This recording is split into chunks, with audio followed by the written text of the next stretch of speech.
And that ought to do it. Hey, welcome to Classic Car Garage, the original classic car restoration TV show. I'm Jeff Shade. Thanks for joining us again this week. Well, there's a lot of activity around the shop today. It's really exciting because we're finally getting set to put the body back on the chassis of our project car. That's always a lot of fun, you know, when the car starts to look like a car again. We're also going to be fitting the fenders to that chassis and the body, as well as the hood and the deck lid. Now, back in the old days, for example, the days when this Rolls-Royce was new, you know, bodies were not only sheet metal, but they were also wood. So you had two things that you had to worry about then, one of which was rust, the other was termites. Well, we don't have that problem on our 56. I can see that Tom is getting set to help us out here. Gary Howard, the owner of our car, is with us today, and he's brought his buddy Roger from the Tri-5 Chevy Club of Orange County. So a lot of work ahead of us. What do you say we get started?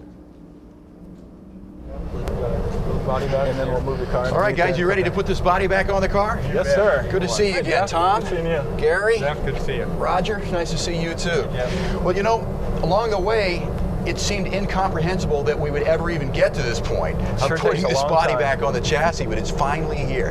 Tom, a lot of work went into this body, didn't it, to get it to look like this? Sure did. A lot of body work and a lot of preparation to get to this point. Yeah, I think a lot of people think that this is just something that can be done in a couple of weeks, but this car is going to be actually show judged, isn't it, Gary? Yeah, that's our plan. We're trying to put everything together as like an original restored car. So there was a lot of detail in terms of stampings and things like that. Of course, the way body panels fit, because from the factory they never fit as well as these do.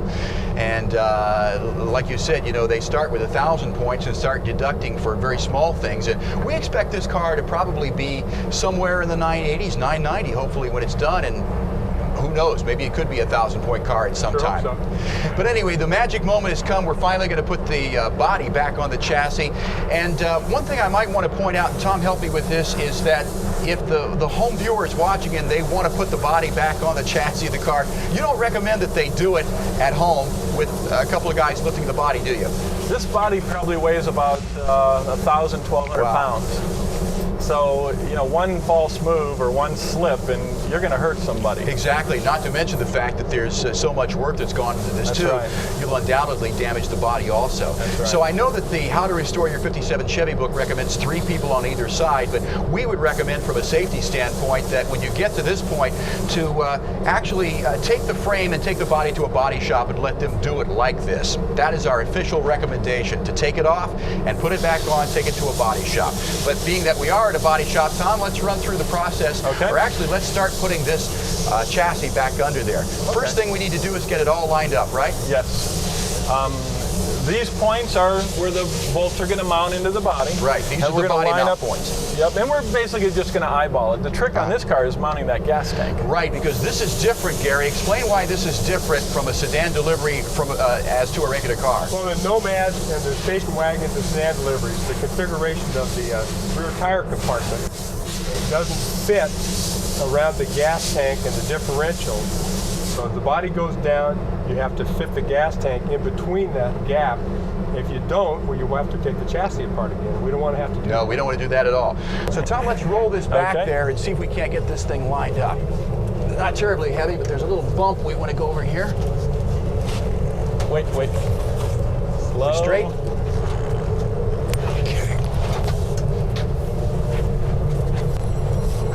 All right. Are we close? Yeah, it's close. Let's go out a little bit.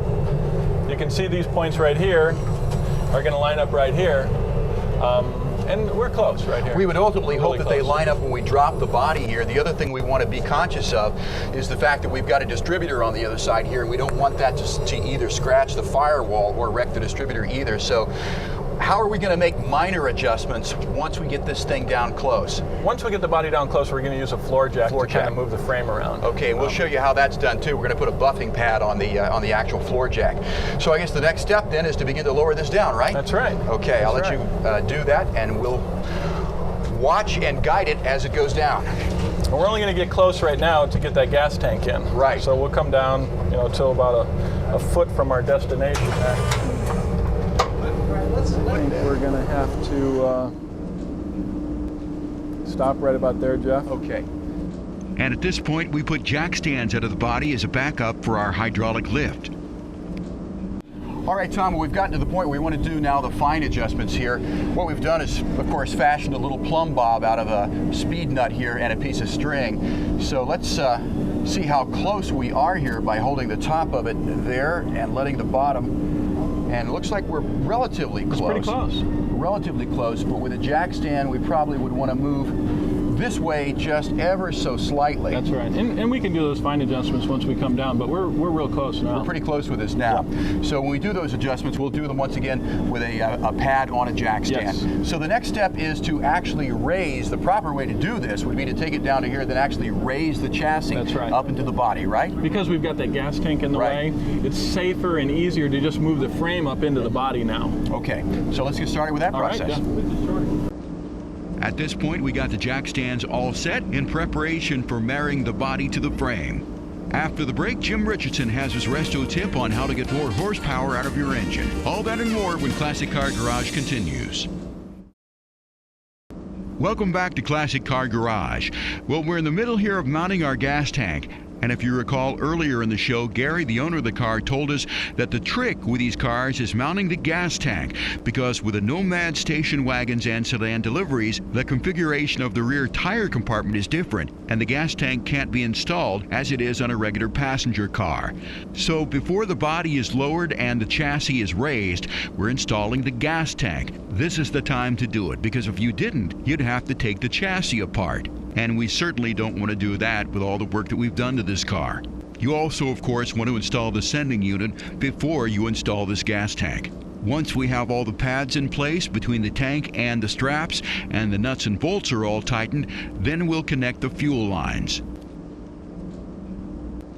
According to our makeshift plumb bob, it looks like our calculations have been right on mark, and the body's going to line up with the chassis just about perfectly.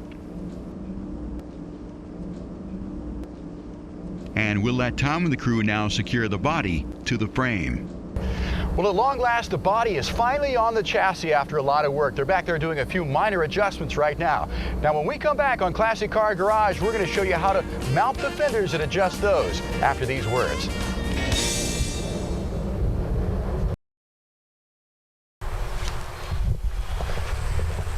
Do you need me to move this fender? Is this going to be okay where it is? No, I think they're fine. We'll just lift over the top. This one's the one that's got the vacuum canister on it, too. Yeah. Don't those look nice, Jim? They look great. I can't wait to see what they look like on the car. All this pretty color on here. Bright red. It's going to look fantastic.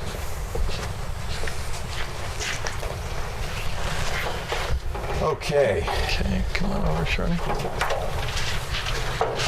Okay, there the bolt holes roughly lined up. I'll hold it here, Shorty, while you put that one in. It's nice when those threads are clean. Yes, it is.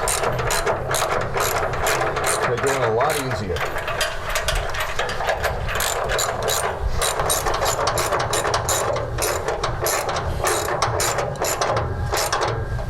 Very good. Okay. Let's see how that looks.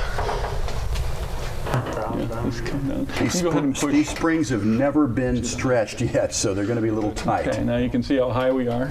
The hood is we are pretty high. It's quite high, so that's good. Now we just come down with the hood, and that's why we've got the hinges up a little bit higher. We're probably about 3/4 of an inch high. It looks like back here. Okay, so let's go up.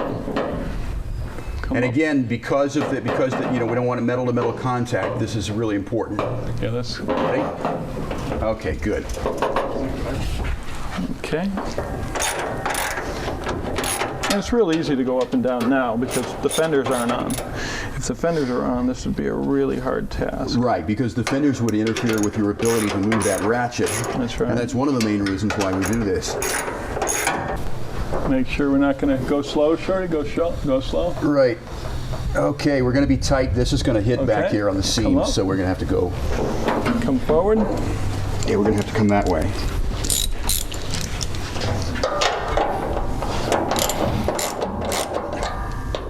Okay, after all that adjustment, let's put it down so where we stand. Just push down the Looks pretty good. Yep, looks great. My side's completely flush from the cowl to the hood, and I've got about 1/4, 3/8 of an inch gap. What's yours look like? It looks perfect. Yeah, we've got really nice gaps. Really nice gap on here. All right. Well, you know, this was a lot harder than it seemed like.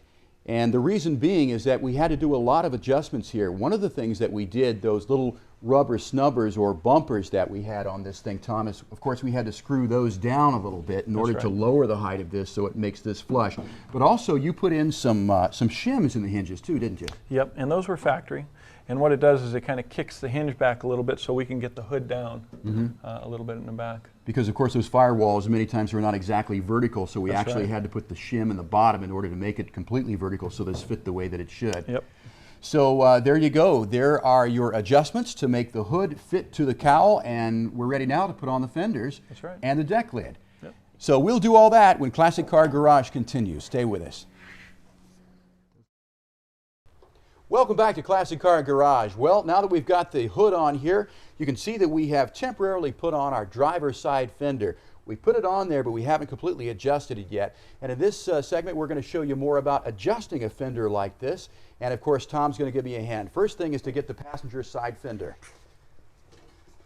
So Tom, let's pick this up again, being, of course, ever so gentle so that we don't scratch it. After all the work that went into this. Other thing too that's important to mention, I think, is the fact that you want to put the inner fenders on the outer fenders and then put the whole thing on. Okay, thanks Shorty. We're in the right place. Everything looks good. Really, this is not terribly difficult. We've got one bolt there on this particular car that Shorty's putting in. You've got one on the radiator support going in there, and then you've got one on the bottom, Shorty, too. That's why it's easier to work with a pre-assembled fender. Right. Shorty looks like he's putting some shims in down here too on the bottom also. Okay. Is that good? Yes, sir. Let's see what that looks like. Okay, Tom, let's lower that and see where we stand. We might get lucky with this, but who knows?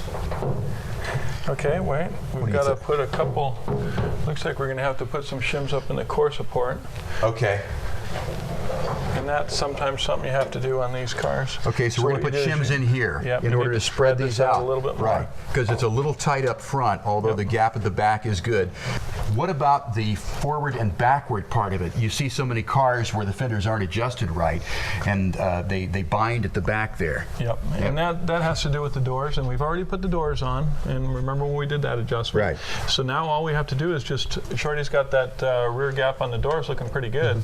So. All right, Tom, those gaps really are looking good. So essentially the whole front clip of the car is pretty much done with the exception of the chrome and the radiator going in there. That's right. And we'll let Shorty finish that as well as tightening up the bolts on this.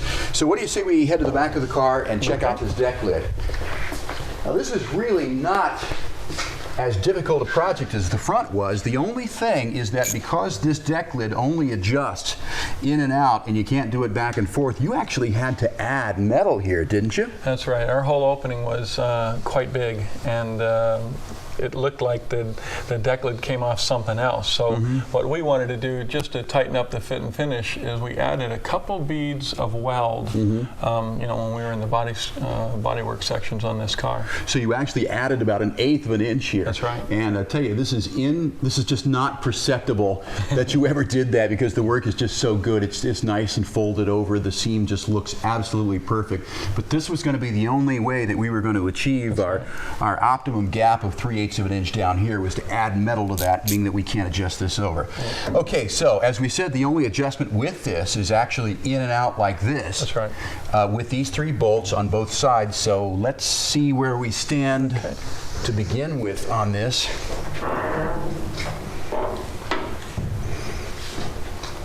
And we're looking pretty good over here. It's maybe a little bit out over here. Just a little bit high. Yep. But and that'll go away once we tighten up those bolts. But that gap, of course, looks great since you added that metal in there. So we're a little bit high here, just ever so slightly. That's right. Check the other side here. Well, on this side, not quite as lucky. Yep. Lucky because we are probably a little high. Maybe a quarter of an inch out that way. So what we've got to do is open up the hood, open that up. or rather the deck lid in this case. And take the spring pressure off. There you go. Yep, you take that spring pressure We off. want to kind of move this way, right? That's right. Okay, I'll hold it a little bit while you do that. Yep. And they're just little 1/4-inch bolts, so they don't take a lot of pressure. No. Okay, let's see how that looks. Okay, let's drop this. We'll check this side. All right, that made a nice difference. Doesn't that look good? That is absolutely perfect, completely flush in these two panels across there. And of course, that's a perfect gap too. So this is really looking good. This wasn't hard at all. Nope, it was easy. Almost anybody can do it with a little time, a lot of patience, some knowledge, and the right tools. That's right. All right. When we come back here on Classic Car Garage, we're going to have your new product segment for you, so stay with us. It's looking great.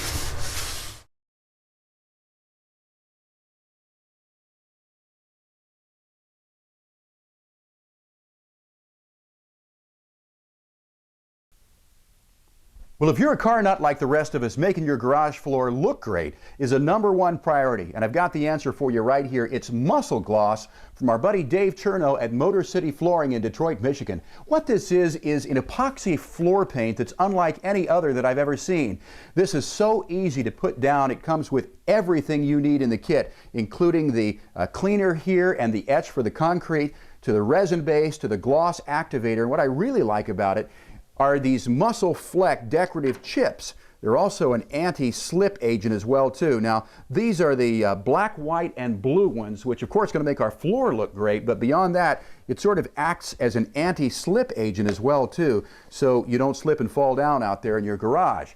Now the thing about this that's really great is that now you can spill brake fluid, oil, anything you want on the floor, and it wipes right up. It's that durable. Once again, it's Muscle Gloss from Motor City Flooring in Detroit, Michigan. We're going to be putting this down on our garage floor. I know it's going to make yours look great too. Well, that's just about all the time we have for you on today's Classic Car Garage. We hope you've enjoyed our show. And as always, if you want to know anything about anything you've seen on our show, simply log on to our website, classiccargarage.com.